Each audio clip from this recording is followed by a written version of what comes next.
ang kanyang binito, sarili niya. Yung items na nakapaloob doon sa NEP. Wala po siyang binito na isiningit ng Bicameral Conference Committee. Wala.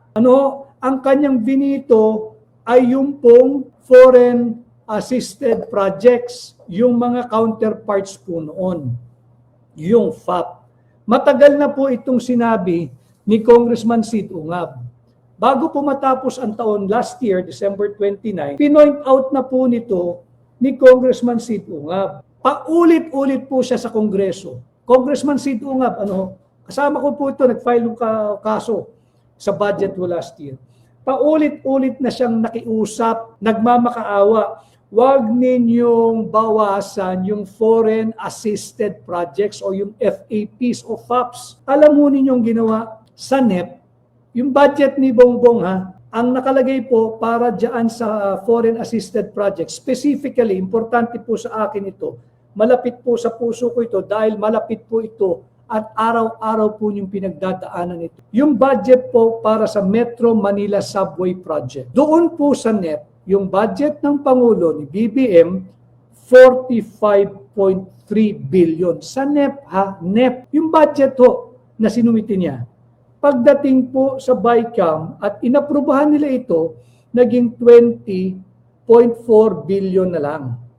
Mga kababayan yung mga nagtatrabaho, 45.3 billion ang dapat sana sa Metro Manila Subway Project. Ito mukhang mayaman ito, mukhang nakakaluwag ito sa buhay.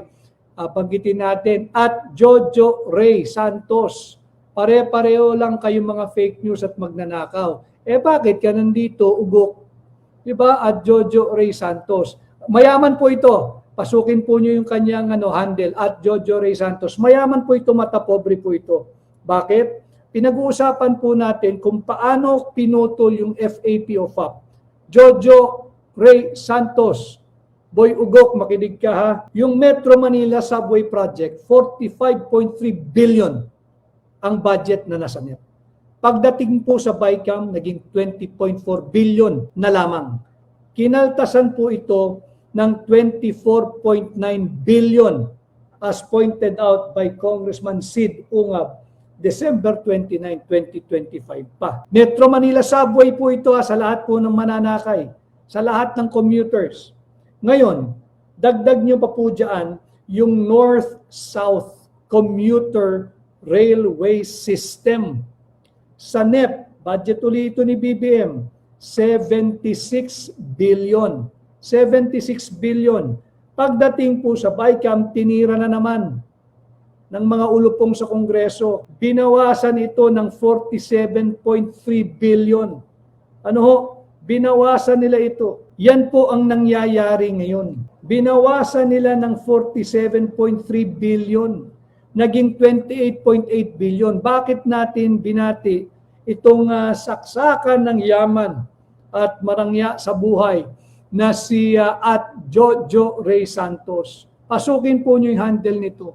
Magalit po kayo. Bakit? Iniinsulto po niya itong mga ito.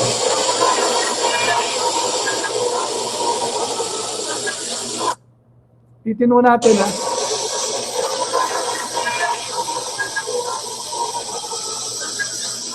Again, credit sa Daily Tribune. So,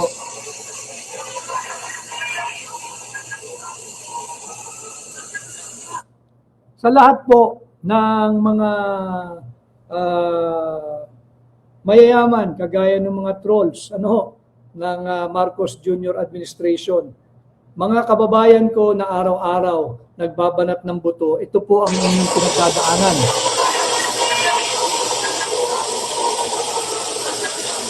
Hindi o sinasadya, halos magkaroon ng stampede. Imagine mo, pag huminto lamang po yung nasa taas, bagsakan po yan paatas o paabante.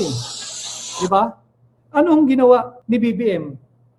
Yung sarili niyang NEP, kinat niya. Yung dapat sanang pang Metro Manila Subway Project, naging 20.4 billion pesos na lamang. Samantalang yung North-South Commuter Railway, naging 28.8 billion na lamang. Binawasan ng 24.9 billion at 47.3 billion. Anong problema? It's BBM. Stupid. Dito ka makakakita. Sarili niyang budget na pinag-aralan daw niya, sarili niya, binivito niya. Katangi-tangi ho eh. Hindi ba? Bakit ho mahalaga ito? Yung program funds under foreign assisted projects. Di ba? Program po yan, nakaprograma yan eh. Every year, kailangan sa programa yan. Inilipat po nila sa unprogram. Ibig sabihin, hindi priority. Again, bakit hindi priority? Alam po ninyo, pag sinasabing unprogram appropriation, again, ulit-ulitin natin, para yung mga below sea level po ang pag-iisip, kagaya ni, ito, bumubula na ho bibig niya, mga kababayan. Si at Jojo Ray Santos, bumubula na ho yung bibig. Padala nyo na ng ambulansya at baka takihin ito sa puso. Jojo Ray Santos, pasukin po nyo itong kanyang handle. Bumubula na ho yung bibig. No? So, yung program appropriation, kagaya ng foreign assisted projects, tinira po nila eh. Linipat po nila sa program appropriations. Paano po natin, lalo po ninyong maunawaan, lalo na yung ating ordinaryong mga manggagawa. Para pong uuwi tayo doon sa home economics. Ulit-ulitin ko, sinisikap ko pong pasimplihin sa aking munting pamamaraan yung mga tila masalimuot na usapin, terminology, at mga usaping panlipunan. Balik po tayo sa home economics. Para maintindihan po niyo yung program funds versus unprogram funds. Yung foreign assisted projects, mag-concentrate lang po tayo doon sa yung para doon po sa Metro Manila Subway Project na kinaltasan ng 24.9 billion at yung North-South Commuter Railway System na binawasan ng 47.3 billion.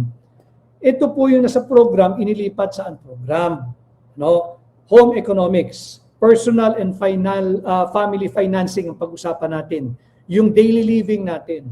Halimbawa sa isang tahanan, monthly, nagtatabi ka na pang kuryente, pang tubig, pang internet, pang gasol or LPG na ginagamit nating pangluto, pang grocery, pang baon ng mga bata. Ito po yung mga program. Ibig sabihin, priority at hindi pwedeng hindi mo ponduhan o hindi mo budgetan. Bakit?